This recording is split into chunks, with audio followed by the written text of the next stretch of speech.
While I buried my grandson alone, my son and his wife were drinking at a bar in the next town over. I stood at the graveside, Charlotte's small hand clutched in mine, watching the polished mahogany casket being lowered into the unforgiving earth. The pastor's words blurred into the background as I focused on the 2 empty chairs in the front row, seats reserved for parents who couldn't be bothered to say goodbye to their own child, Carl. My brilliant, kind-hearted 16-year-old grandson with his father's eyes and none of his flaws, gone in an instant during a lake outing with friends that turned tragic when he dove in to help a struggling swimmer and never resurfaced himself, always the hero, even in his final moments. If you're watching, please like and subscribe to the channel and tell me in the comments where in the world you're from. Grandma, when are Mom and Dad coming? Charlotte whispered, her 7-year-old voice trembling with confusion rather than grief. She was still too young to fully comprehend the permanence of death, but old enough to notice her parents' absence. I'm not sure, sweetheart, I lied, knowing exactly where they were. Gregory had texted earlier, can't handle this today. Taking Jessie for drinks. She's a mess. We'll stop by tomorrow. A mess. As if their suffering somehow outranked mine, or Charlotte's, or the 50 people who had actually shown up, Carl's teachers, classmates, church youth group, and neighbors who had watched him grow up under my care for the past 6 years. 6 years since Gregory and Jessie had appeared at my door with 2 shell-shocked children and suitcases, explaining they needed a short break from parenting to find themselves. That break had extended indefinitely, with them dropping by for the occasional holiday or birthday, playing at Parenthood for a few hours before disappearing again. Gerald, my late husband, had seen it coming years before. Gregory was never going to be the father those kids deserve, he'd told me, while setting up the trust funds. We need to make sure they're taken care of properly. At the time, I'd thought he was being harsh on our only son. Now, standing beside Carl's grave, I recognized it as simple truth. The ceremony concluded, and people filed past with hugs and condolences. Carl's best friend Marcus lingered, his eyes red-rimmed. He saved my little brother, he said hoarsely. I want you to know that. When Jason started struggling in the deep water, Carl didn't hesitate, not for a second. I hugged him tightly. That sounds exactly like Carl. As the last mourners departed, my phone buzzed in my pocket. I waited until Charlotte was distracted by the flower arrangements before checking it. A text from Jessie. Stop being dramatic. This is urgent. We need to discuss Carl's trust fund. My fingers tightened around the phone as white-hot anger surged through me. My grandson wasn't even in the ground, and they were already circling like vultures over the $950,000 that Gerald had left him. Before I could respond, another message appeared. Also, we're coming for Charlotte tomorrow. It's time she came home. You're not in a state to care for her right now. Home. As if they had ever provided one. As if the house where Charlotte had her own carefully decorated bedroom, where she'd lived since she was barely a year old, where her brother had taught her to read and ride a bike, wasn't her real home. Charlotte, honey, I said, forcing steadiness into my voice. Let's go back to the house now. People will be bringing food. As we walked to my car, I glanced back at Carl's grave one last time. The cemetery was peaceful, oak trees casting dappled shadows across the manicured grass. Carl had loved those trees, climbing them fearlessly as a child before his interests turned to science and computers. Grandma, Charlotte said suddenly, her small face serious beneath her black hat. Mom texted me that I'm going to live with them again, but I don't want to. Can I stay with you? My heart clenched. I hadn't realized they'd already contacted her directly. When did she text you, sweetheart? During the funeral. Charlotte pulled out the small phone we'd given her for emergencies. She said they're my real parents, and it's time I remembered that. I took a deep breath, calculating my next move carefully. Gregory and Jessie had signed over temporary guardianship years ago, but they remained Charlotte's legal parents. And now, with Carl gone and his trust fund hanging in the balance, they were suddenly interested in reclaiming their daughter. We'll figure it all out, I promised, helping her into the car. But for now, we're going home together. As I drove away from the cemetery, my mind raced through options and scenarios. I needed legal advice immediately. I needed to understand exactly what rights I had to protect Charlotte and to preserve Carl's legacy from those who had no moral claim to it. My phone buzzed again with another message from Jessie. BTW will need statements from the bank on Carl's account. Our lawyer needs to see all the documentation ASAP. They already had a lawyer. Of course they did. In that moment, staring at the text while stopped at a red light, I made a decision. Gerald had always said I was the backbone of our family, the one who found solutions when others saw only problems. It was time to prove him right. Gregory and Jessie had no idea who they were up against. They saw a grieving 67-year-old grandmother, easily manipulated and overwhelmed. What they failed to remember was that before retirement, I'd been a high school principal for 30 years, navigating bureaucracy, difficult parents, and crisis situations with a calm efficiency that had earned me both respect and a few enemies. I glanced in the rearview mirror at Charlotte, who was staring out the window, her small profile so reminiscent of Carl at that age. "Everything okay, Grandma?" she asked, catching my gaze. "It will be," I promised, with more conviction than I felt. "It absolutely will be." What I didn't say was that her parents had just declared war, and I was already assembling my arsenal. The house was filled with the murmur of sympathetic voices when we returned from the cemetery. Neighbors and church members had arrived bearing casseroles and condolences, transforming our grief-stricken home into a muted celebration of Carl's life. Photos of him adorned every surface. Carl at his science fair, Carl with his youth group, Carl holding newborn Charlotte with awe on his young face. I moved mechanically through the rituals of hospitality, accepting hugs and repeating the story of Carl's heroism, while my mind worked furiously on a strategy for the battle ahead. Charlotte stayed close to my side, as if sensing the threat to our small family unit. "Where are Greg and Jessie?" Mrs. Patel from next door finally asked the question hanging in the air. "I haven't seen them all day. They're processing their grief privately," I replied, the diplomatic answer of a woman who'd spent decades managing difficult situations with grace. Mrs. Patel's eyebrows rose slightly.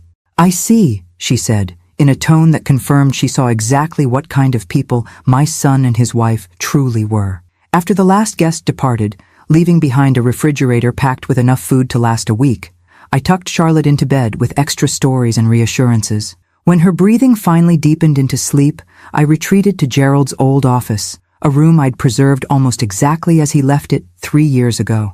The familiar space, with its leather chair and bookshelves lined with financial volumes, brought a measure of comfort. Gerald had been the planner in our relationship, always 3 steps ahead of any potential problem.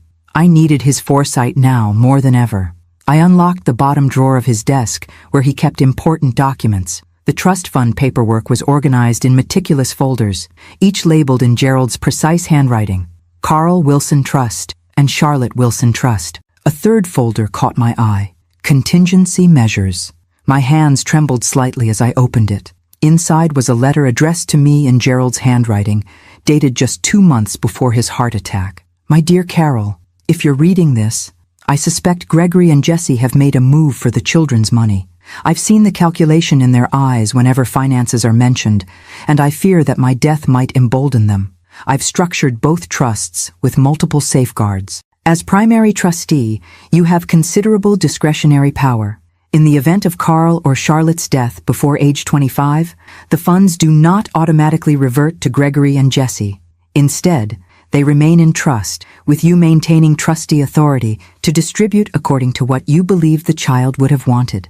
I've also taken the liberty of documenting Gregory and Jessie's parental negligence over the years with the help of our attorney, James Harrington. You'll find his contact information enclosed. He has all the necessary evidence should custody of either child be contested. Remember, my love, you are stronger than you know, and you were always the better judge of character between us. All my love, Gerald." I pressed the letter to my chest, tears flowing freely for the first time since Carl's accident. Even from beyond the grave, Gerald was protecting us. I reached for the phone and dialed James Harrington's number, glancing at the clock. 9:45 p.m. Too late for a professional call, but this couldn't wait. To my surprise, he answered on the 3rd ring. "James Harrington. Mr. Harrington, this is Carol Wilson, Gerald's wife." A pause, then recognition. "Mrs. Wilson, I've been expecting your call, though not under these circumstances. I was deeply sorry to hear about Carl." "You know about Carl?" I asked, confused. "It was in the local paper. And to be frank, I've been monitoring the situation since Gerald asked me to years ago." I'm aware that Gregory and Jesse have recently consulted with Patricia Simmons, a family law attorney with a reputation for aggressive tactics. My stomach tightened. They've already found a lawyer. They want Carl's trust fund and they're coming for Charlotte. Yes, I anticipated as much. Patricia filed preliminary paperwork this morning. A petition for Gregory and Jesse to be named beneficiaries of Carl's trust and an emergency motion for the return of Charlotte to their custody. The room seemed to spin. This morning? Before the funeral? I'm afraid so. They're claiming you've alienated Charlotte's affections and that Carl's death has rendered you emotionally unstable. Standard tactics, but potentially effective if we're not prepared. I fought to steady my breathing. What do we do? First, we counter their emergency motion immediately. I've taken the liberty of preparing the necessary documents. I just need your signature. Second, we need to demonstrate their pattern of parental abandonment. Do you have records of their visits, financial support, or lack thereof, over the past 6 years? I have everything, I confirmed, thinking of the meticulous calendar I'd maintained, documenting every missed birthday, every canceled visit, every time Charlotte had cried herself to sleep, asking for parents who never came. Gerald said you have evidence as well. Indeed, Gerald hired a private investigator to document their lifestyle. We have considerable photographic evidence of their priorities, none of which included their children. For the first time since reading Jesse's text, I felt a flicker of hope. When can we meet? I'll come to you first thing tomorrow morning. In the meantime, if Gregory and Jesse attempt to remove Charlotte from your home, call the police immediately. The temporary guardianship agreement gives you legal standing until a court rules otherwise. After ending the call, I sat in Gerald's chair, drawing strength from the familiar scent of his leather-bound books and the faint traces of his aftershave that somehow lingered years later. I opened my laptop and began compiling my own evidence, photographs of school events where only I had attended, medical records showing me as the consistent caregiver, and screenshots of the sparse, infrequent text messages from Gregory and Jesse over the years. A soft knock interrupted my work. Charlotte stood in the doorway, clutching her stuffed rabbit. "Bad dream?" I asked, opening my arms. She nodded, climbing into my lap. "I dreamed Mom and Dad took me away, and I couldn't see Carl anymore." I stroked her dark hair, so similar to her brother's.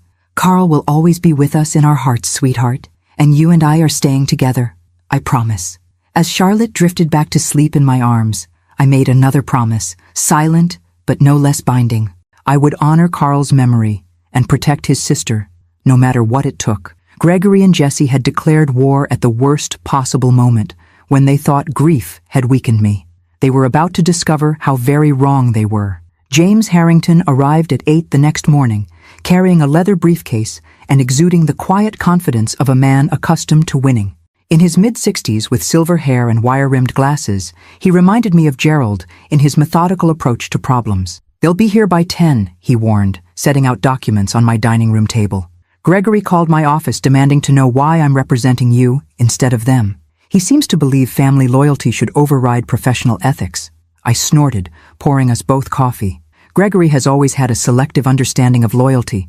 Charlotte was still asleep upstairs, exhausted from grief and worry. I'd called her school to arrange a week's absence, speaking with her counselor about providing support when she returned. Through it all, a sense of unreality persisted. How could I be discussing my grandson's funeral and custody battles in the same week? "We need to discuss strategy," James said, spreading out papers in organized piles. "Patricia Simmons is building her case on 2 fronts, financial control and custody. For the trust, she's arguing that as Carl's parents, Gregory and Jesse are the natural inheritors of his assets. For Charlotte, she's claiming that your age and emotional state after Carl's death make you unfit as a guardian. I'm only 67, for heaven's sake. I was still running a high school 2 years ago." James nodded. "Your age isn't the issue, and they know it. It's a smokescreen.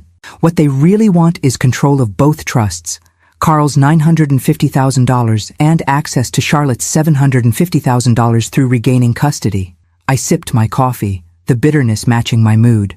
"What's our counter? For the trust fund, we have Gerald's explicit instructions. He anticipated this scenario and included specific language giving you discretionary control in the event of Carl's death before age 25. James tapped a document with his index finger. You have the authority to determine how those funds are used in accordance with what you believe Carl would have wanted. A weight lifted slightly from my shoulders. And for Charlotte? That's where we need to be especially strategic. We have substantial evidence of abandonment. 6 years of minimal contact, no financial support, missed visitations. But family courts are notoriously inclined to favor biological parents, even those with spotty records. I glanced at the ceiling, thinking of Charlotte sleeping above us. She doesn't want to go with them. She barely knows them. Her preference will be considered, given her age, but it won't be determinative. James removed his glasses, polishing them thoughtfully. Our strongest argument is stability and continuity of care. Charlotte has lived with you during her formative years, attends school here, has friends and support systems in place. Removing her now, especially after her brother's death, would cause additional trauma. The doorbell rang, jolting us both. "They're early," I murmured, checking my watch. Not even 9. When I opened the door, I was momentarily speechless. Gregory and Jessie stood on my porch, looking uncharacteristically polished. Gregory in a button-down shirt instead of his usual band t-shirts. Jessie with her normally wild hair neatly styled, wearing a conservative dress I'd never seen before. "Mom," Gregory said, stepping forward as if to embrace me. I stepped back. "You missed your son's funeral yesterday." His manufactured smile faltered. "We were grieving in our own way. It was too painful to attend." "Too painful for you, but not for your 7-year-old daughter?" I kept my voice low, conscious of Charlotte upstairs. "Or for me, burying my grandson alone?" "We're here now," Jessie interjected, her voice sugary sweet. "For Charlotte. She needs her parents at a time like this."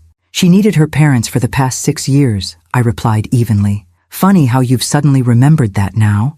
Gregory's expression hardened. "Are you going to let us in? We have a right to see our daughter."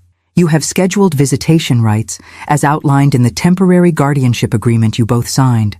Today is not one of those days." "That agreement is being terminated," Jessie snapped, her cultivated facade cracking. "We're taking Charlotte home with us today. We've already enrolled her in a school near our apartment." I almost laughed at the absurdity. "The apartment you've been evicted from twice in the past year?" A flicker of surprise crossed Gregory's face. "How did you—" "Please come in," James called from behind me, his tone professionally cordial. "I believe we have matters to discuss before anyone makes decisions about Charlotte's living arrangements." Gregory's eyes narrowed at the sight of Gerald's lawyer. "What's he doing here?" "Representing my interests," I replied, stepping aside to let them enter. They moved cautiously into the living room, taking in the photos of Carl and Charlotte that covered the walls and shelves. Visual documentation of a childhood they'd largely missed. "Where's Charlotte?" Jessie demanded, glancing around as if expecting to find her hidden somewhere. "Still sleeping. She had nightmares about her brother's death, the brother whose funeral you skipped to go drinking." Gregory flushed. "You have no right to judge how we process grief." "Actually," James interjected, "Mrs. Wilson has every right to be concerned about your priorities, given the motion you've filed for custody." "Our lawyer advised us to act quickly," Jessie said defensively, "before you could hide assets or influence Charlotte against us. The accusation was so ludicrous I couldn't formulate an immediate response." "Hide assets?" I'd spent 6 years meticulously accounting for every penny of the children's trusts, with annual reports to the bank's trust department. "I think," James said calmly, "we should discuss realistic expectations here. Gregory, Jessie, Mrs. Wilson has been the children's primary caregiver for 6 years, with minimal intervention or support from either of you. The court will take that into consideration." "We're her parents," Gregory insisted. "Blood matters." "So does showing up," I countered, unable to contain myself. "So does being there for birthdays and school performances and nightmares and flu seasons. So does actually parenting, not just contributing DNA." Jessie's face contorted with anger. "You've always thought you were better than us, the perfect mother, the respected principal. You turned Carl against us, and now you're doing the same with Charlotte. Carl formed his own opinions based on your actions, or lack thereof," I said, my voice steady despite the rage building inside me. "And Charlotte barely knows you because that's what you chose." "Enough," James intervened. "This isn't productive. Gregory, Jessie, I understand you've retained Patricia Simmons. I suggest we schedule a formal meeting with all parties present to discuss potential resolutions that prioritize Charlotte's well-being." Gregory crossed his arms. We're not leaving without our daughter. I'm afraid you are, James replied, his pleasant tone unchanged. The current guardianship agreement remains in effect until a court orders otherwise. Attempting to remove Charlotte from Mrs. Wilson's home without proper authority would constitute parental kidnapping, a felony in this state. The silence that followed was electric. I could almost see Gregory calculating his options, the same expression he'd worn as a teenager, trying to talk his way out of trouble. Before he could respond, small footsteps sounded on the stairs. Charlotte appeared in the doorway, her hair tousled from sleep, eyes widening at the sight of her parents. "Mom, Dad, what are you doing here?" Jessie immediately transformed, her voice honey-sweet. "Charlotte, sweetheart, we came to take you home with us. Wouldn't that be wonderful?" Charlotte took a step backward. "But I am home." In that moment, seeing my granddaughter's confusion and fear, I knew this battle was just beginning, and that I would fight with every ounce of strength I possessed to protect her from the storm ahead. Charlotte's simple statement, "But I am home," hung in the air like a thunderclap. I watched Jessie's practiced smile falter, revealing the brittle anger beneath. "Don't be silly, sweetheart," she recovered quickly, approaching Charlotte with outstretched arms. "Your real home is with your mom and dad. We've got your room all ready. Pink walls, just like you wanted when you were little." Charlotte remained in the doorway, not moving into Jessie's embrace. "I don't like pink anymore. My room here is blue and silver. Carl helped me paint the stars on the ceiling." I saw the flash of irritation in Jessie's eyes at this reminder of how little she knew her own daughter. Charlotte had outgrown her pink phase 3 years ago, moving on to a fascination with space and astronomy encouraged by her science-loving brother. "Well, we can repaint it any color you want," Gregory interjected, trying a different approach. "The important thing is we'll be together, a real family again." Charlotte looked at me, uncertainty in her eyes. I wanted desperately to intervene, to shield her from this confrontation, but James had advised letting Charlotte express her own feelings. At 7, the courts would at least consider her preferences, even if they weren't determinative. "What about Grandma?" Charlotte asked. "And school? And Maisie next door? And Carl's fish tank that I promised I'd take care of?" "Grandma can visit," Gregory said dismissively, "and you'll make new friends at your new school. As for the fish," he shrugged, "we can get new ones." I watched my granddaughter's face harden with a determination that reminded me powerfully of Carl. "No," she said firmly, "I don't want to go. Carl wouldn't want me to go either." Jessie's facade cracked completely. "Carl is gone, Charlotte, and it's time you stopped letting your grandmother turn you against us. We're your real family."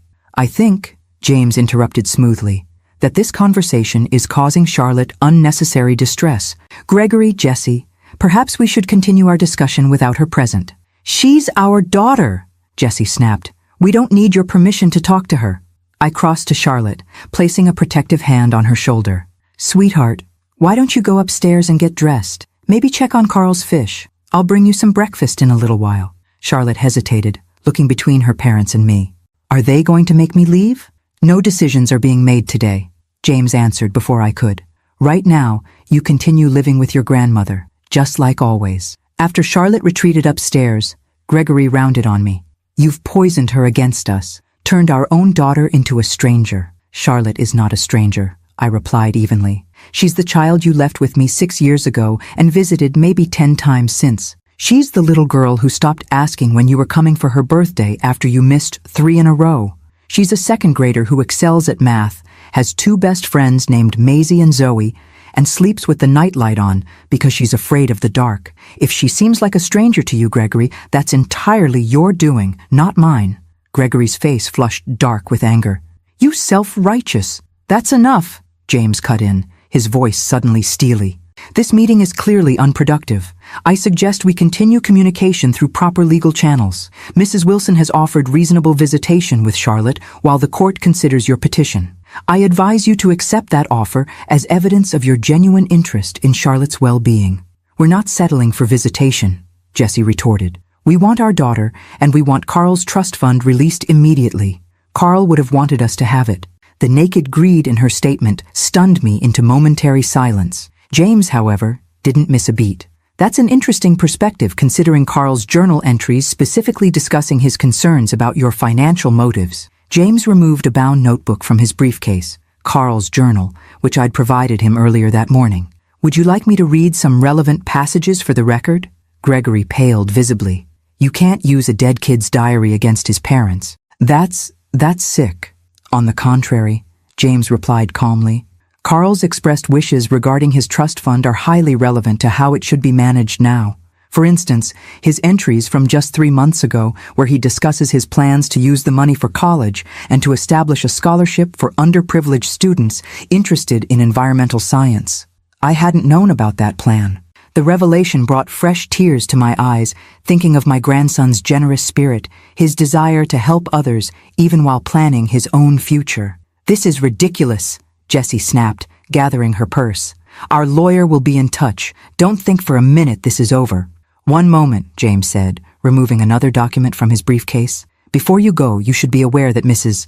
Wilson has filed a counter-petition requesting formal adoption of Charlotte, given the documented abandonment over the past 6 years." "Abandonment?" Gregory exploded. "We left her in the care of a family member. That's not abandonment."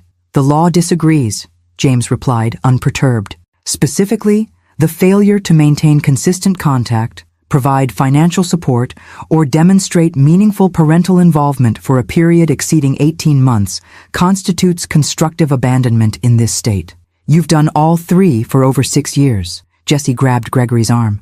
"Let's go. Patricia will handle this. She promised we had an airtight case." As they stormed toward the door, Jessie paused, turning back with venom in her eyes. "By the way, Carol, you should know we've already spoken to the bank. Patricia says as Carl's legal heirs, that money is as good as ours. You're just postponing the inevitable." After they left, I collapsed into a chair, the adrenaline of confrontation draining away and leaving exhaustion in its wake. Will they really get Carl's money? James sat beside me, his expression somber. "Not if I can help it.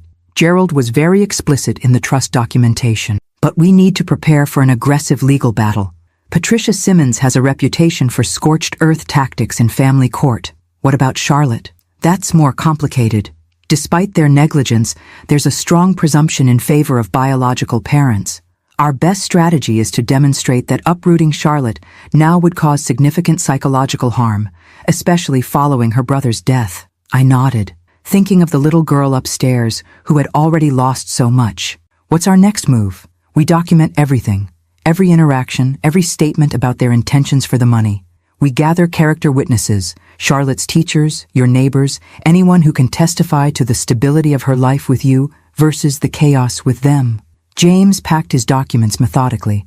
"Most importantly, we prepare Charlotte for the possibility of court-ordered evaluations. She'll need to speak with psychologists, possibly a guardian ad litem appointed to represent her interests." After James left, I carried breakfast upstairs to find Charlotte sitting on her bed, clutching the stuffed otter Carl had given her for her 5th birthday. "Are they gone?" she asked in a small voice. "Yes, sweetheart. They're gone for now. They want Carl's money," she said, with the devastating directness of childhood. "That's why they suddenly want me too, isn't it?" I sat beside her, choosing my words carefully. "Your parents are going through a difficult time right now, making choices I don't agree with. But I promise you this. I will do everything in my power to keep you safe and honor Carl's memory properly." Charlotte leaned against me, her small body somehow containing both fragility and remarkable strength. "Carl always said money makes people crazy. I guess he was right." "Carl was right about a lot of things," I agreed, holding her close and silently renewing my vow to protect her, no matter what storms lay ahead.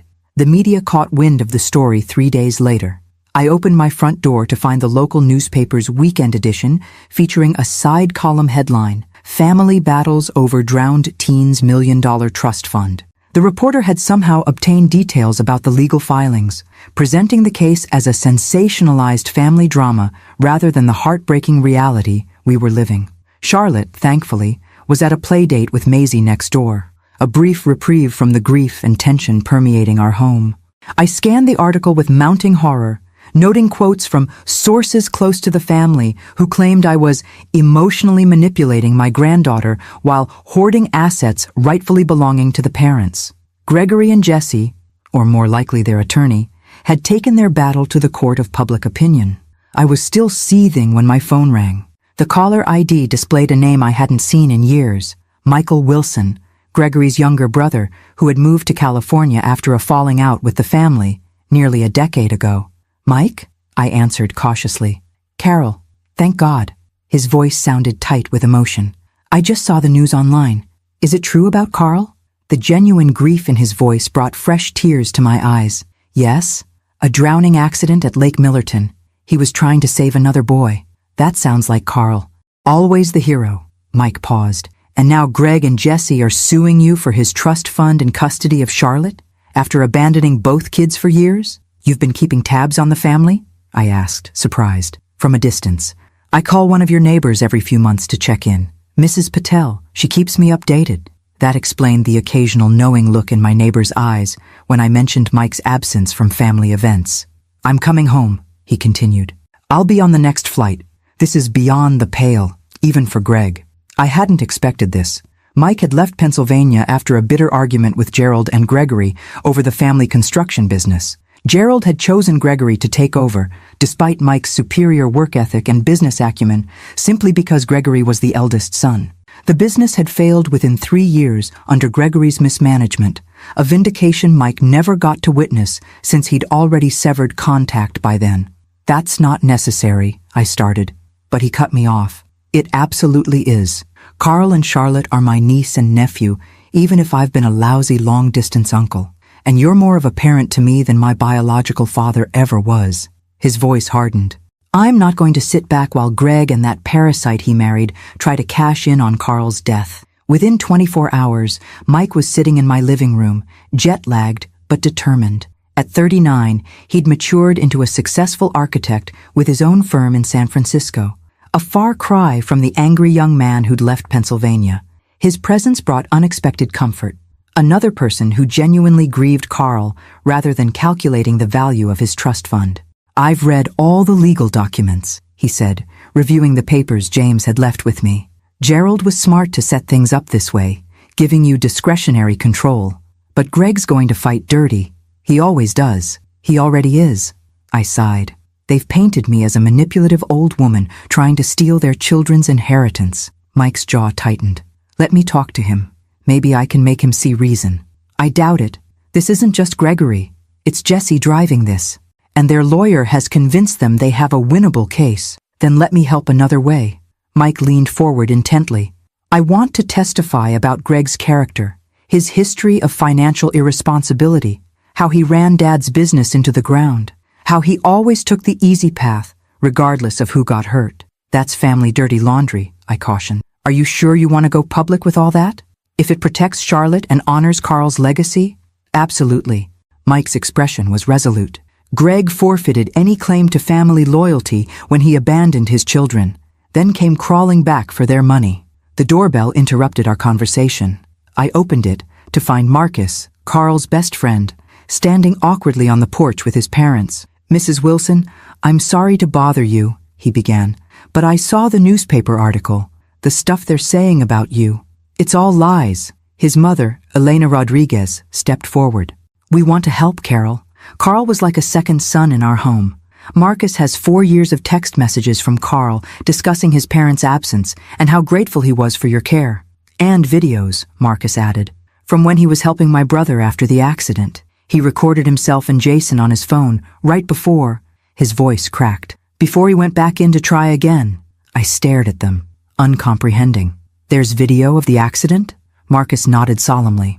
The police have the original, but I have the backup from his cloud account. He was always paranoid about losing data, so he gave me his password. He pulled out his phone. You should see it, especially what he says about you. With trembling hands, I accepted the phone. The video showed Carl and a younger boy, both soaking wet, sitting on the shore of Lake Millerton. Carl's normally neat hair was plastered to his forehead, his expression simultaneously relieved and concerned. So, Jason Rodriguez, survivor extraordinaire. Carl's voice came through the speaker, breathless but playful. Tell the camera how awesome I am for pulling you out. The younger boy, perhaps 12, rolled his eyes despite his obvious exhaustion. You're the best, Carl, a regular superhero. Happy now? Ecstatic. Carl laughed. Then his expression grew more serious. Seriously, though. You good? We should probably get you checked out. Grandma Carol always says near drowning can have delayed effects. I'm fine, Jason insisted. Just don't tell my mom how far out I was. She'll never let me swim again. Your secret's safe with me. Carl turned the camera to face himself directly. And speaking of Grandma Carol, if she ever sees this, I want the record to show that I did not go past the safety buoys. I was being a responsible adult, saving lives within the designated swimming area. His smile softened. Love you, Grandma. Don't worry, we're heading back now. Just needed a minute to catch our breath. The video ended there. According to the police report, moments later, another child had started struggling in deeper water. Carl had handed his phone to Jason, told him to wait on shore, and gone back in, this time swimming beyond his capabilities in rougher water. Tears streamed down my face as I handed the phone back to Marcus. I didn't know this existed. There's more, Elena said gently. Carl talked to Marcus extensively about his plans for his trust fund. He was researching scholarships and environmental conservation projects, all documented in their messages. Mike, who had joined us at the door, placed a supportive hand on my shoulder. This directly contradicts Greg and Jesse's claim that Carl would have wanted them to have his money. A new sense of purpose straightened my spine. Would you be willing to share these messages with our lawyer and possibly testify if this goes to court? Marcus nodded without hesitation. Carl was my best friend. No way I'm letting his parents cash in on his death when they couldn't be bothered with him while he was alive. As I invited the Rodriguez family inside, I felt the first genuine hope since this battle began. Gregory and Jesse had the advantage of being Charlotte's biological parents, but I had something potentially more powerful. The truth about who had truly loved and parented these children, documented in Carl's own words. By evening's end, my dining room table was covered with evidence, printouts of text conversations, school records showing who had attended parent-teacher conferences, medical forms signed exclusively by me, and photographs documenting 6 years of birthdays, holidays, and ordinary moments, all without Gregory and Jesse. We're building a strong case, Mike observed, organizing the papers into folders. Not just for Charlotte's custody, but for honoring Carl's wishes for his trust fund. I gazed at the wall of family photos, my eyes lingering on Carl's school portrait from just 3 months ago, his gentle smile so reminiscent of Gerald's. It's not about winning a legal battle, I said quietly. It's about protecting what Carl valued and ensuring Charlotte doesn't lose her home along with her brother. Mike nodded, understanding in his eyes. One battle at a time, Carol, and this time, you're not fighting alone. The preliminary hearing took place 2 weeks after Carl's funeral. I sat at the defendant's table beside James, with Mike directly behind us in the first row of the gallery.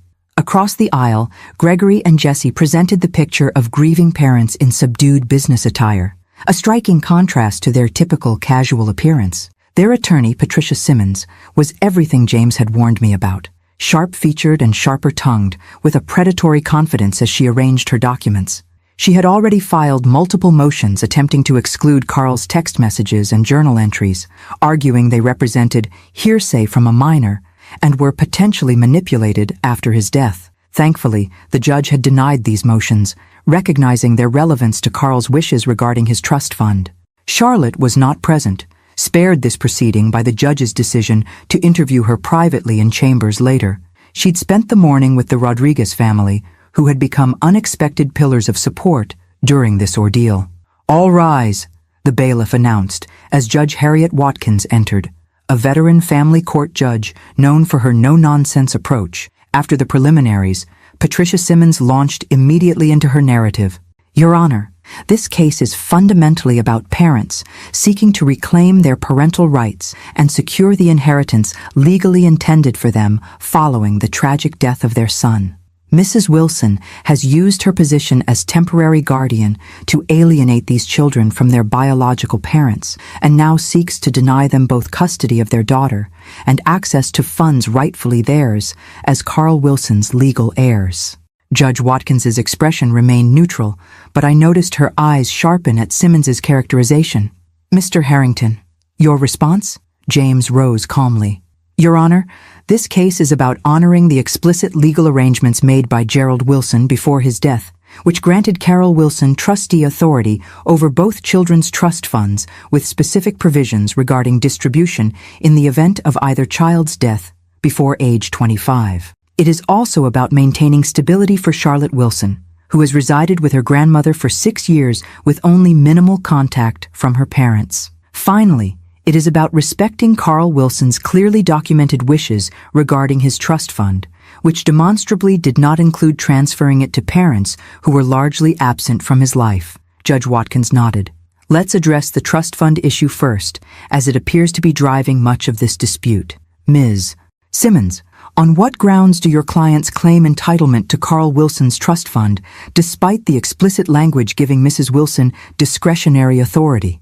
Simmons stepped forward.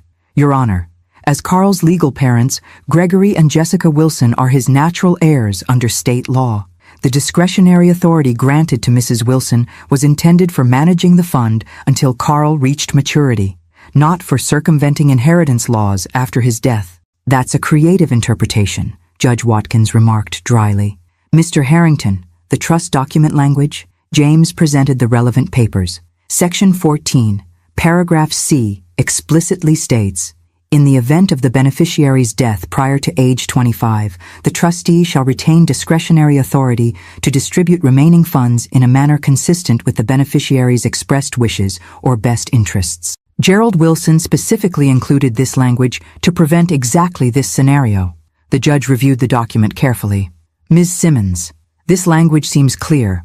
What evidence do you have that Carl Wilson wished his trust fund to go to his parents rather than be used according to Mrs. Wilson's discretion? Carl was a minor, Your Honor. His legal interests were naturally aligned with his parents. That's not evidence, Judge Watkins pointed out. That's supposition. Simmons shifted tactics. Your Honor, Carl's relationship with his parents was complicated by Mrs. Wilson's interference. Any expressions contrary to his natural filial loyalty were likely influenced by her systematic alienation efforts. I felt my blood pressure rising at this blatant mischaracterization, but James placed a calming hand on my arm. Your Honor, he interjected, we have substantial evidence of Carl's actual wishes, expressed consistently over several years without any prompting from Mrs. Wilson.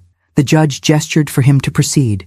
James introduced Marcus Rodriguez, who testified about the text messages and conversations documenting Carl's plans for his trust fund, college, environmental scholarships, and supporting his sister's future education. Next came Carl's academic advisor, Dr. E. Lillian Chen, who confirmed Carl had consulted her about university programs in environmental science, discussing how his trust fund would cover his education while allowing him to establish a scholarship program. Throughout these testimonies, I watched Gregory and Jesse's expressions shift from confidence to discomfort as Carl's independent voice emerged through the witnesses, a voice clearly articulating plans that never included financially supporting the parents who had effectively abandoned him. When Patricia Simmons cross-examined Marcus, attempting to suggest that I had coached him on his testimony, he responded with teenage bluntness. Mrs. Wilson didn't need to tell me anything. I have 4 years of texts from Carl talking about how his parents ditched him and Charlotte. Want me to read some highlights? After the morning's witnesses, Judge Watkins called a lunch recess. In the hallway, I found myself face-to-face with Gregory, who had separated from Jesse and their attorney. Mom, he began, his voice uncharacteristically subdued. This is getting out of hand. Can't we talk about this privately? Come to some arrangement? What kind of arrangement? I asked cautiously. Split the money. You keep Charlotte for now. We'll take visitation and half of Carl's trust. Everyone wins. The casual way he suggested dividing his dead son's legacy like spoils of war made my stomach turn. Carl's trust isn't a bargaining chip, Gregory. It represents his future. The one you and Jesse were never interested in supporting while he was alive. His expression hardened. He was our son. That money belongs to us now. No, I corrected quietly. That money belonged to Carl, and now it belongs to his legacy, whatever that should be, which is exactly what your father intended when he structured the trust this way, knowing you couldn't be trusted with it. Gregory's face flushed with anger. Dad always thought the worst of me. Looks like you're carrying on that tradition. Your father, I replied evenly, gave you multiple chances to prove him wrong. The family business, the trust funds, your own children. You squandered every opportunity, Gregory, and now you want to cash in on the tragedy of losing the son you never bothered to parent. He leaned closer, lowering his voice. You think you've got this all sewn up with your videos and text messages? Jesse and I are still Charlotte's legal parents. The courts favor biological parents. Everyone knows that. So maybe you'll keep Carl's money, but we'll get Charlotte. How does that sound? Still feel like fighting us on every front? I stared at my son, barely recognizing the person he had become. Are you threatening to take Charlotte just to punish me for protecting Carl's trust fund? I'm being practical, he replied coldly. You can't win everything, Mom. Time to decide what matters more to you, the money or the kid. As he walked away to rejoin Jesse and Patricia, I leaned against the wall, momentarily overwhelmed by the callousness of his proposition. He was right about one thing. Family courts did typically favor biological parents, even deeply flawed ones. Was I risking Charlotte's stability by fighting so hard for control of Carl's trust? Carol? Mike appeared beside me, concern etched on his face. What did he say to you? I repeated Gregory's ultimatum, my voice barely above a whisper. Mike's expression darkened. That manipulative bastard. He's bluffing, trying to get you to cave on the money because he knows his custody case is weaker than he's pretending. But what if he's not bluffing? What if fighting for Carl's trust means losing Charlotte? Mike placed a steadying hand on my shoulder. That's not a choice you have to make. Greg's showing his true colors, making it clear this is about money, not Charlotte's well-being. Trust me, the judge will see that too. As we returned to the courtroom for the afternoon session, I prayed Mike was right, because the thought of Charlotte being used as leverage in this sordid battle for Carl's money was perhaps the most heartbreaking development yet, in a month, already overflowing with grief. The afternoon session began with Patricia Simmons calling Gregory to the stand. Under her careful questioning, he presented himself as a misunderstood father who had made difficult choices for his children's benefit. Could you explain to the court why Carl and Charlotte came to live with Mrs. Wilson? Simmons asked. Gregory adopted a somber expression.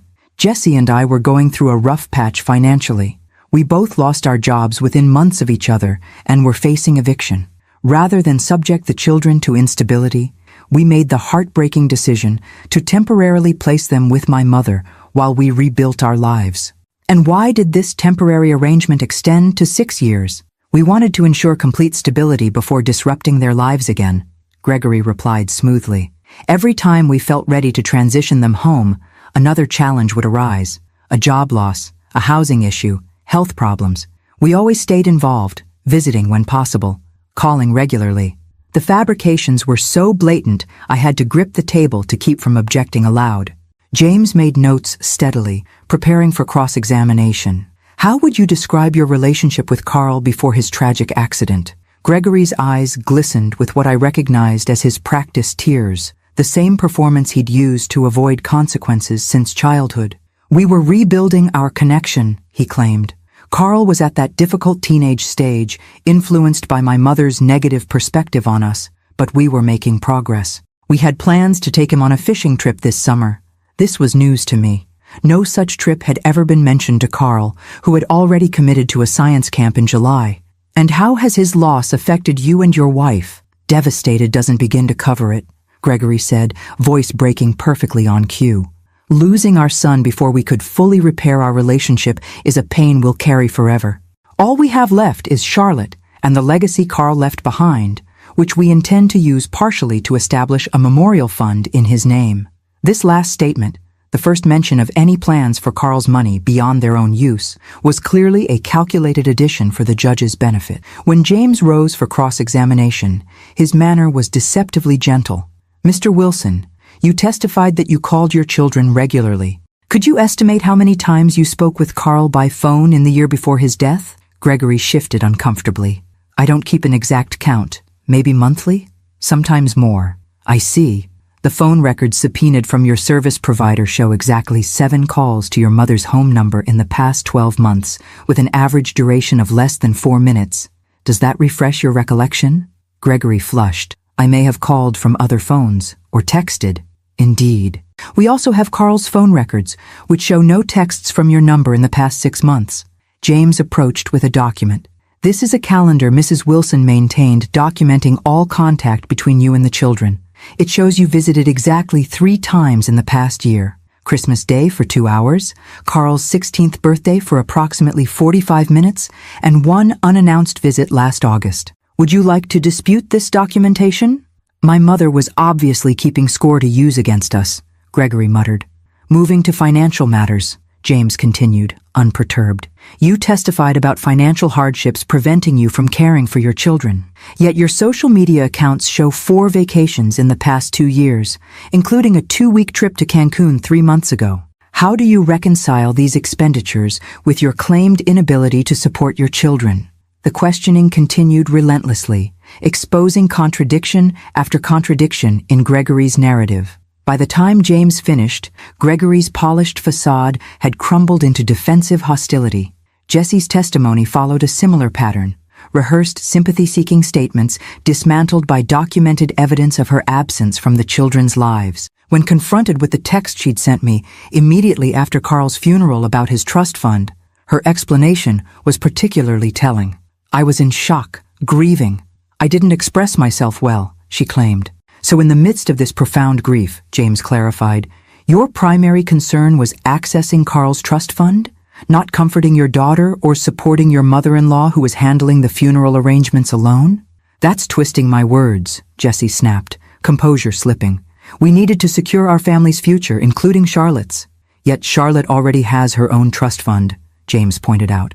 So your urgent needs specifically concerned Carl's money, correct? By late afternoon, Judge Watkins had heard enough. I'll be speaking with Charlotte in chambers now, she announced. Court will resume tomorrow morning at 9. As the judge left the bench, I felt simultaneously exhausted and vindicated.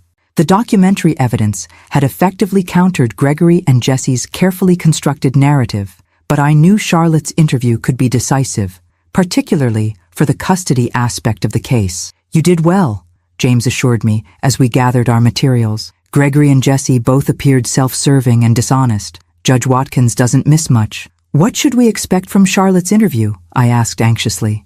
Despite her young age, Charlotte was remarkably perceptive and articulate, but she was still a child being asked to navigate an impossible situation.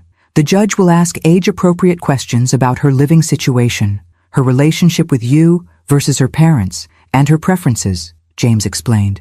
She won't ask directly about choosing between you and her parents. That would be inappropriate pressure, but she'll assess Charlotte's attachments and stability.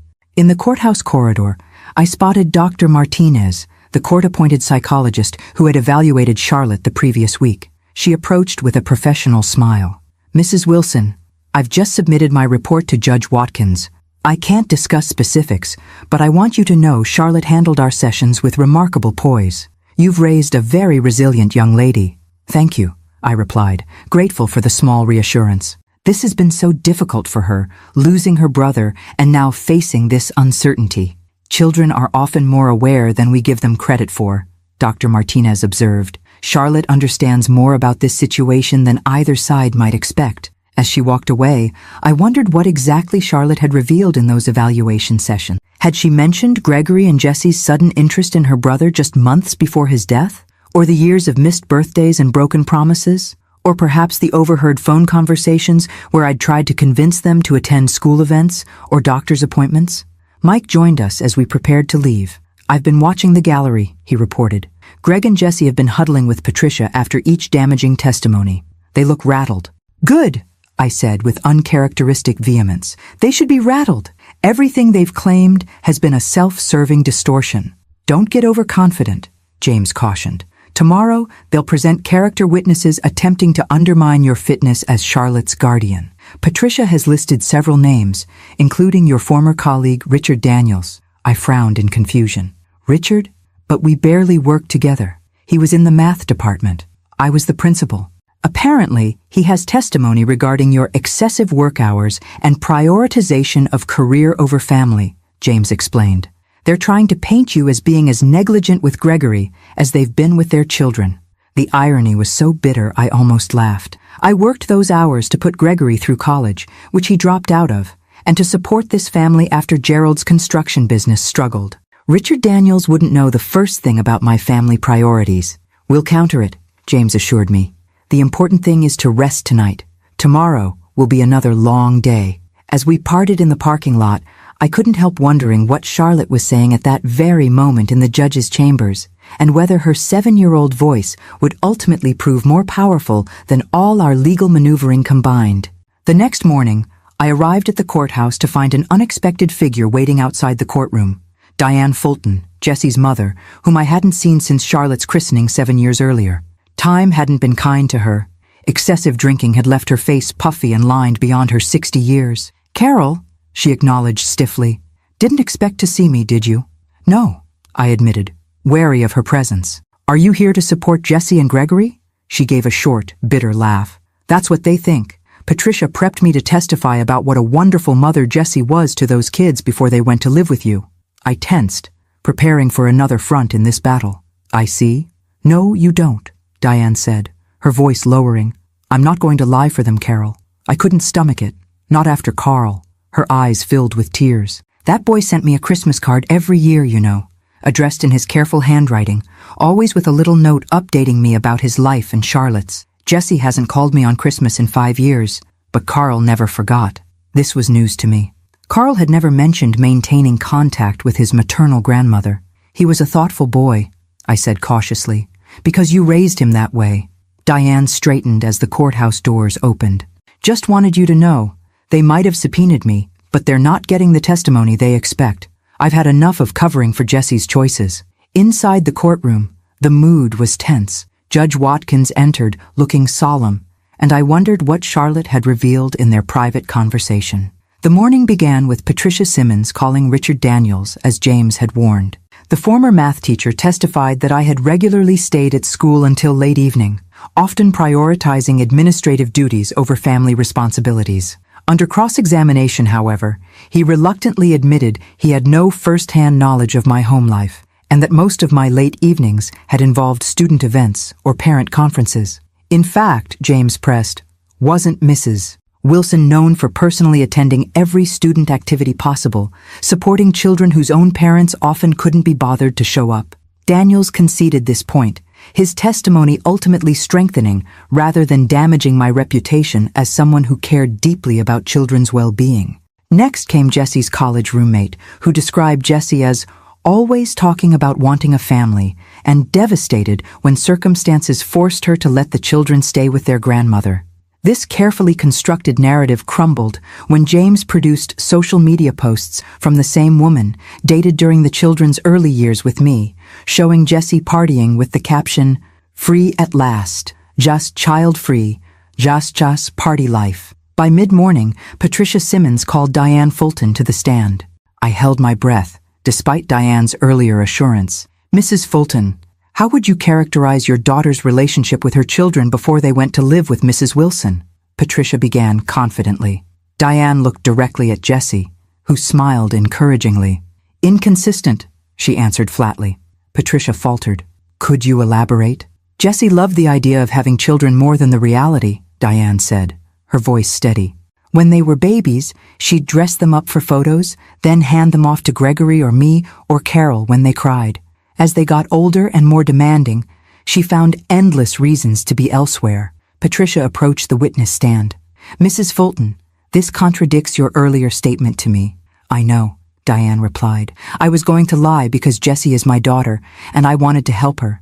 But sitting here, under oath, thinking about Carl," her voice broke. "That boy deserved better. So does Charlotte." "Your Honor," Patricia interjected, "I request a brief recess to confer with my witness." "Denied," Judge Watkins responded firmly. "The witness is free to testify truthfully. Please continue, Mrs. Fulton." Diane straightened in her chair. "When Jesse and Gregory left those children with Carol, it wasn't temporary, and it wasn't primarily financial. They'd been leaving the kids with various relatives for weekends, then weeks, then months, basically whenever parenting became inconvenient. Carol was just the only one who provided actual stability. From my seat, I could see Jesse's face contorted with rage and betrayal. Gregory sat stone-faced beside her, likely calculating how this affected their chances. "And in your observation," James asked during cross-examination, "how have the children fared under Mrs. Wilson's care?" "They thrived," Diane answered simply. "Carl became this thoughtful, responsible young man who looked after his sister and still found time to send his train wreck of a grandmother Christmas cards. And Charlotte, She's happy, secure. She calls me on my birthday every year because Carol makes sure she remembers. Diane looked directly at Judge Watkins. Carol gave those children everything my daughter wouldn't. Consistency, boundaries, unconditional love. Taking Charlotte away from her now would be cruel. By lunchtime, Patricia Simmons's witness list had backfired spectacularly. Rather than undermining my credibility, they had inadvertently reinforced the narrative of Gregory and Jesse's parental neglect and my consistent caregiving. During the break, James appeared quietly confident. Judge Watkins has been taking extensive notes, particularly during Mrs. Fulton's testimony. That kind of direct contradiction from the maternal grandmother is powerful. What happens this afternoon? I asked, picking at my untouched sandwich in the courthouse cafe. Final arguments, then the judge will likely take the matter under advisement before issuing her ruling. Given the emergency nature of the custody petition, she'll probably rule on that aspect quickly, perhaps today or tomorrow. The trust fund matter might take longer. Mike, who had been watching Gregory and Jesse huddled with Patricia across the cafeteria, rejoined us. They look like they're considering their options. Patricia keeps shaking her head at whatever they're suggesting. When court resumed, the shift in Gregory and Jesse's demeanor was immediately apparent. The confidence of the previous day had vanished, replaced by tense, whispered exchanges with their attorney. As James delivered his closing argument, methodically outlining the evidence of my consistent guardianship versus Gregory and Jesse's years of absence, I watched Judge Watkins's expression remain carefully neutral, though her occasional nods suggested she found his reasoning compelling. Patricia Simmons's closing argument focused heavily on the sacred bond between biological parents and their children, arguing that despite certain lapses in judgment, Gregory and Jesse deserved the opportunity to rebuild their relationship with Charlotte. She emphasized that the law generally favored reunification of children with biological parents when possible, urging the judge to look forward rather than backward. Judge Watkins listened attentively, then addressed the courtroom. I want to thank counsel and all witnesses for their candor in this difficult case. Before I take this matter under advisement, I have one additional witness I'd like to recall. My heart raced as she continued. Mrs. Wilson, would you please retake the stand? Surprised, I made my way to the witness box and was sworn in again.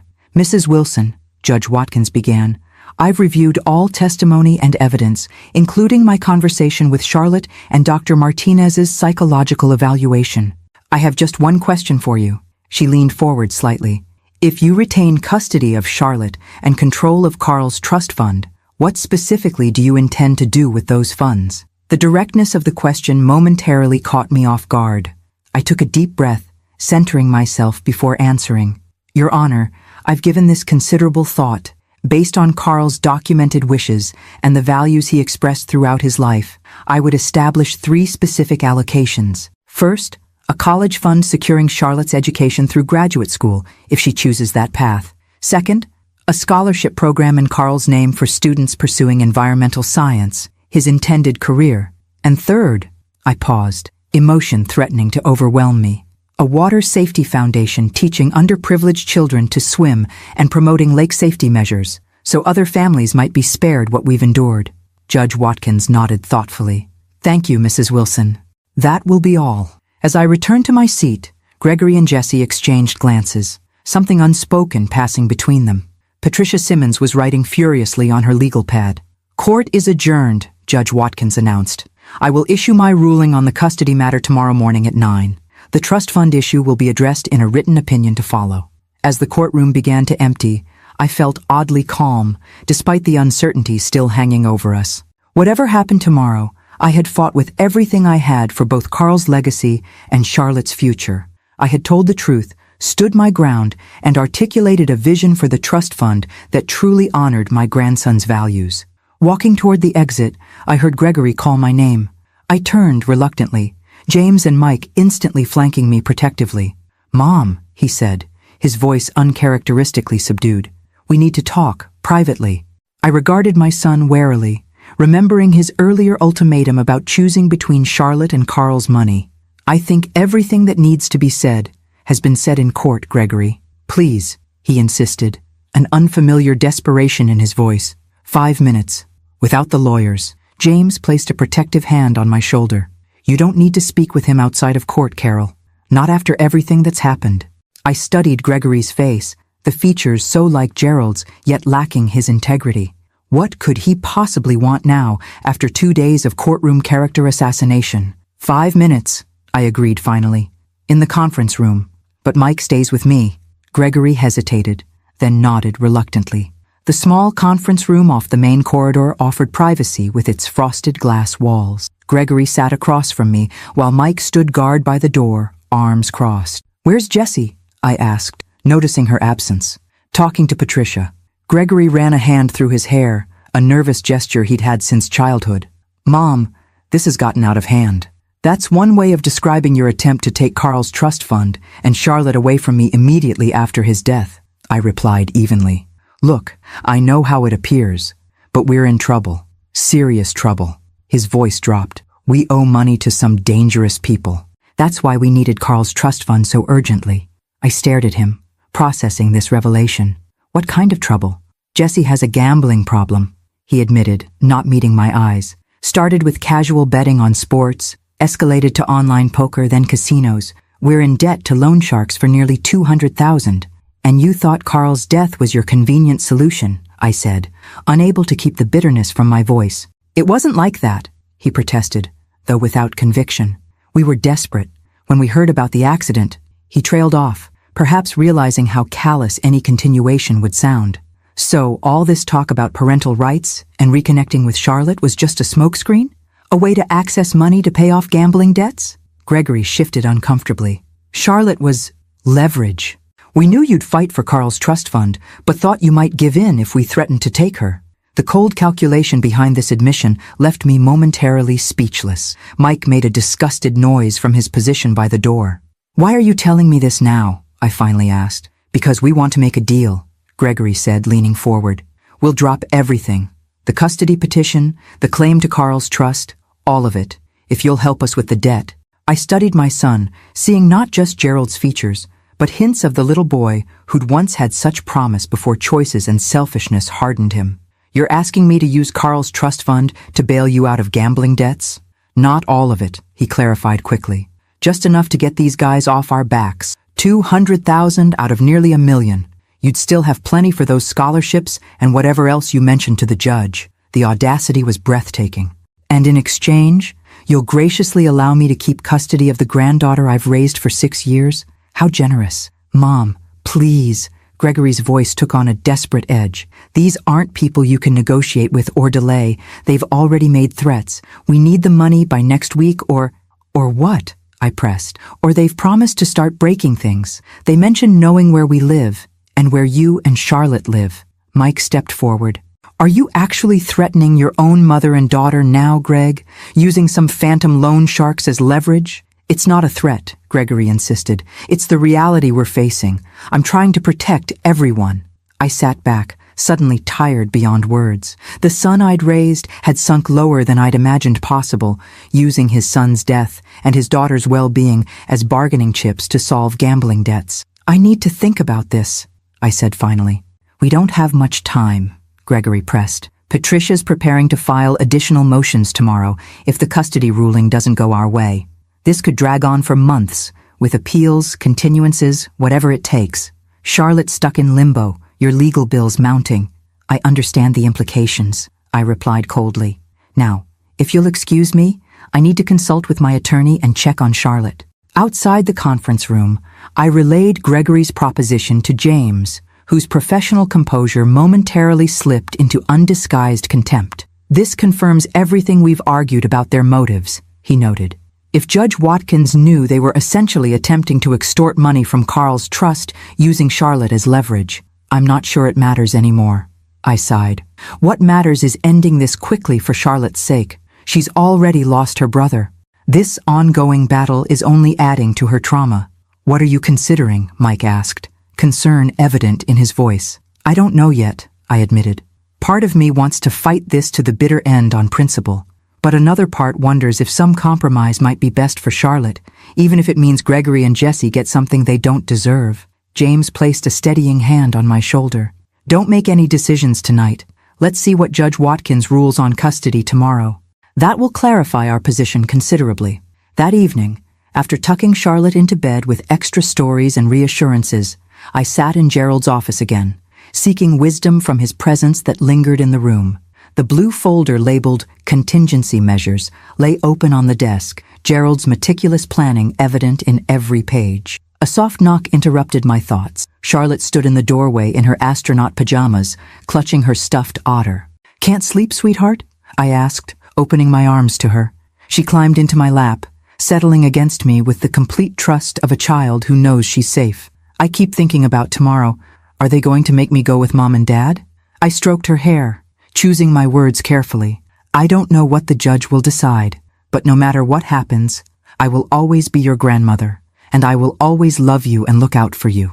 "I told the judge I want to stay with you," she confided. She was nice. She asked lots of questions about what I do every day, and about school, and about when I see Mom and Dad. "What did you tell her about that?" I asked gently. "The truth, that they hardly ever come, and when they do, they're mostly looking at their phones or arguing." Charlotte looked up at me with eyes far too knowing for her 7 years. I also told her about Carl's letter. My hand paused mid-stroke. "What letter, sweetheart?" "The one he wrote me before he went to the lake with his friends. He said if anything ever happened to him, I should remember that being brave doesn't mean not being scared. It means doing the right thing, even when you are scared." Her small face grew solemn. "I think he knew something might happen to him, Grandma." I fought back sudden tears. "Carl was always looking out for you, wasn't he?" She nodded. "He said in the letter that you were the best mom he ever had, and that I should always listen to you because you only want what's good for us." Charlotte's voice dropped to a whisper. I showed the letter to the judge. She made a copy of it. I held Charlotte tighter, overwhelmed by this revelation. Even at the end, Carl had been protecting his sister, providing evidence of his wishes in his own 16-year-old words, evidence that might prove decisive in tomorrow's ruling. "You did exactly the right thing," I assured her. "That was very brave." As I carried a finally drowsy Charlotte back to bed, I realized something had shifted within me. Gregory's proposition no longer seemed like a difficult dilemma, but a continuation of his lifelong pattern, creating problems, then expecting others to sacrifice to solve them.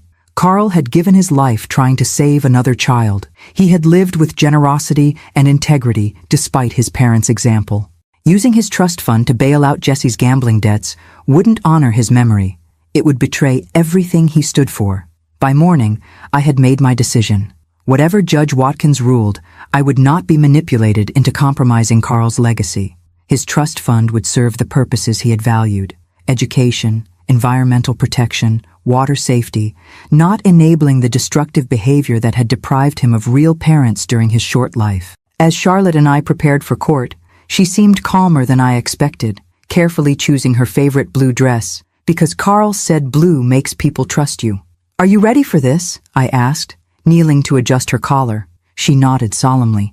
"Carl said we had to be brave together, so that's what we're doing." "That's exactly what we're doing," I agreed, drawing strength from her simple faith that doing the right thing would somehow be enough. The courtroom was unusually crowded that morning. News of the dramatic testimony had spread, drawing curious courthouse staff and a few local reporters. Charlotte sat beside me in the front row, her small hand clasped tightly in mine, while Mike formed a protective barrier on her other side. Across the aisle, Gregory and Jesse whispered intensely with Patricia, occasionally glancing our way with unreadable expressions. Judge Watkins entered precisely at 9, her demeanor suggesting she hadn't taken this decision lightly. "Before I deliver my ruling," she began after the preliminaries, "I want to address the minor child present in the courtroom." She looked directly at Charlotte with a gentle smile. "Charlotte, I know these past weeks have been very difficult for you, losing your brother and now having adults argue about what happens next. I want you to know that everyone here, your parents, your grandmother, and this court, wants what's best for you, even if we sometimes disagree about what that means." Charlotte nodded solemnly, sitting up straighter in her chair.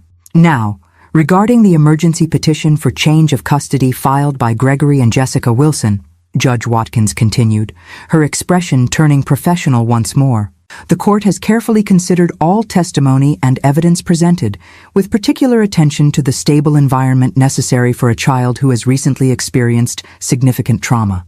The room fell completely silent as she continued. "Family courts generally presume that children belong with biological parents when possible. However, this presumption can be overcome by clear and convincing evidence that such placement would be contrary to the child's best interests. She shuffled her papers deliberately. In this case, the evidence is not merely clear and convincing. It is overwhelming.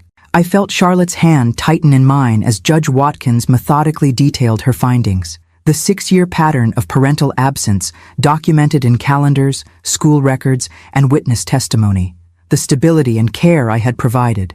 Charlotte's own expressed preferences. And finally, the timing and apparent motivation behind Gregory and Jesse's sudden interest in reclaiming their daughter. Particularly troubling to this court, Judge Watkins noted, is the evidence suggesting that the petitioner's primary motivation appears to be financial rather than concern for their daughter's well-being. The text message sent by Ms. Wilson mere hours after her son's funeral, focusing exclusively on his trust fund rather than Charlotte's emotional needs, speaks volumes about priorities. She paused, looking directly at Gregory and Jesse. Additionally, the court has reviewed a letter written by Carl Wilson shortly before his death, provided by Charlotte during our chambers interview. This letter explicitly states his wish that Charlotte remain with Mrs. Wilson, whom he described as the best mom he ever had. Jesse made a small, pained sound. Gregory stared stonily ahead. Therefore, Judge Watkins continued, the emergency petition for change of custody is denied. Further, the court is converting Mrs. Wilson's temporary guardianship to permanent legal guardianship, with Gregory and Jessica Wilson granted monthly visitation rights to be supervised initially by the court's Family Services Department. Relief washed over me in a dizzying wave. Charlotte remained still beside me, processing the ruling with a gravity beyond her years. Regarding the matter of Carl Wilson's trust fund, Judge Watkins added, I am issuing a separate written opinion today, but will summarize my findings briefly. After reviewing the trust documentation and evidence of Carl's expressed wishes, the court finds that Mrs. Wilson, as trustee, retains full discretionary authority over the disposition of these funds. The petition seeking to redirect these funds to the biological parents is denied. Patricia Simmons immediately rose. Your Honor, we intend to appeal both rulings. That is your right, Ms. Simmons. Judge Watkins interrupted firmly. However, I strongly suggest you advise your clients to consider whether prolonging this matter serves anyone's interests, particularly Charlotte's. Her gaze hardened.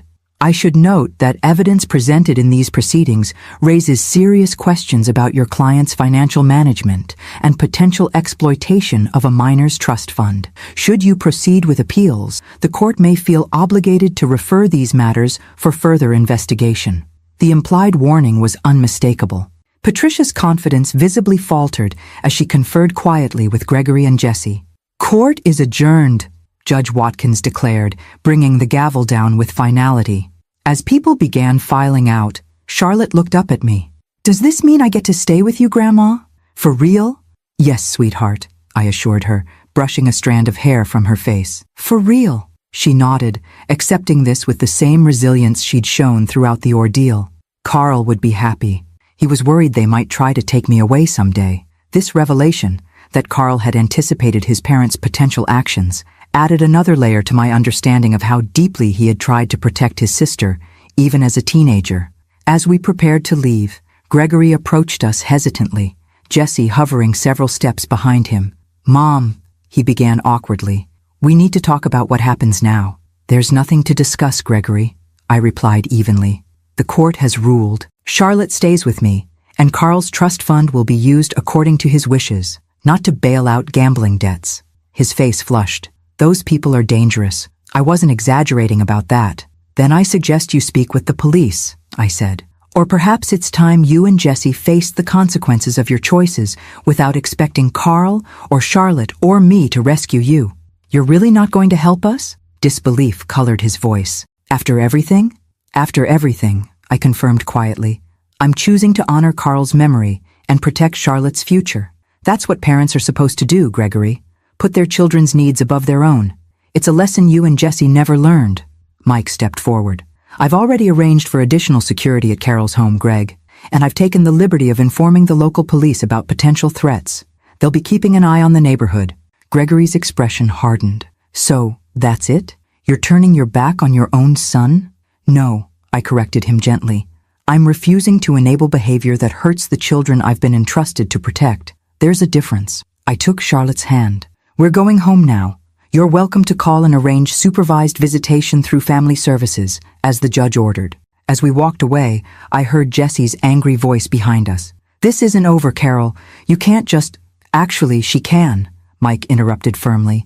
And she has. I suggest you both accept that and start figuring out how to solve your own problems for once. Outside the courthouse, the spring sunshine felt like a physical blessing after weeks of emotional darkness. Charlotte skipped down the steps beside me, already showing signs of the resilience that would help her navigate life without her beloved brother. What happens now, Grandma? She asked as we reached the car. Now, I said, helping her with her seatbelt. We start building the future Carl would want for us, starting with the Carl Wilson Foundation. Over the following months, that's exactly what we did. Working with James and a team of financial advisors, I established a three-pronged foundation using Carl's trust fund. 1/3 was secured in a separate trust for Charlotte's education and future needs. Another third funded the Carl Wilson Environmental Scholarship, supporting students pursuing degrees in environmental science at Carl's planned university. The final portion established the Carl Wilson Water Safety Initiative, providing swimming lessons for underprivileged children and advocating for improved safety measures at public lakes. Gregory and Jessie eventually dropped their appeal threats when their attorney, facing Judge Watkins's implied investigation warning, withdrew from the case. They moved out of state shortly after, their supervised visitations becoming increasingly sporadic before stopping altogether. Charlotte expressed neither surprise nor particular sadness at their gradual disappearance. They had been functionally absent for most of her life already. Mike, however, remained, ultimately relocating his architectural practice back to Pennsylvania to be closer to us. He became the male presence Charlotte needed, a devoted uncle who showed up for school events, helped with science projects, and taught her to fish, something Carl had planned to do that final summer. On the first anniversary of Carl's death, Charlotte and I visited his grave together, bringing fresh flowers and a small plaque describing the foundation established in his name. As I watched her carefully arranging wildflowers around the headstone, I noticed how much she'd grown in a year, taller, more confident, but with Carl's same thoughtful expression when she concentrated. "Do you think he knows?" she asked suddenly. "About the foundation and the scholarships and everything?" "I believe he does," I answered, choosing my words carefully. Carl's faith was very important to him. He believed in heaven, in a place where he could still watch over us. Charlotte nodded, satisfied with this answer. The first scholarship kids start college this fall. Carl would think that's pretty cool, wouldn't he? He'd think it's very cool, I agreed, smiling through my tears. Later that evening, as Charlotte slept peacefully in her blue and silver room with its ceiling of painted stars, I sat in Gerald's office, surrounded by foundation paperwork. Sometimes in the quiet moments, grief still ambushed me. The sudden, sharp realization that Carl would never graduate high school, never attend college, never bring home a first love, or pursue his dreams of environmental advocacy. Yet alongside that, grief had grown something unexpected, a sense of purpose more powerful than mere survival. In honoring Carl's memory through tangible action, I had found a way to keep him present in the world. Each scholarship recipient, each child who learned to swim safely, each day that Charlotte grew with security and love, all of these were extensions of his too brief life. Gerald had been right about Gregory all along. His selfishness and poor choices had ultimately cost him everything that mattered. But Gerald had also been right about me, about the strength I didn't know I possessed until tested by unimaginable loss. As I closed the foundation ledger for the night, my gaze fell on the framed photograph of Carl in his science fair blazer, proudly displaying his project on lake ecosystem preservation. Beside it stood a newer photo, Charlotte at the foundation's inaugural scholarship ceremony, presenting the award to a bright-eyed young woman who shared Carl's passion for environmental protection. "We're doing okay, Carl," I whispered to the empty room that somehow never felt truly empty. "We're making sure your life continues to matter." And somewhere, I felt certain, he knew. Thank you very much for watching. Share with those who also like stories, subscribe, and tell me in the comments if you liked my story. Cheers.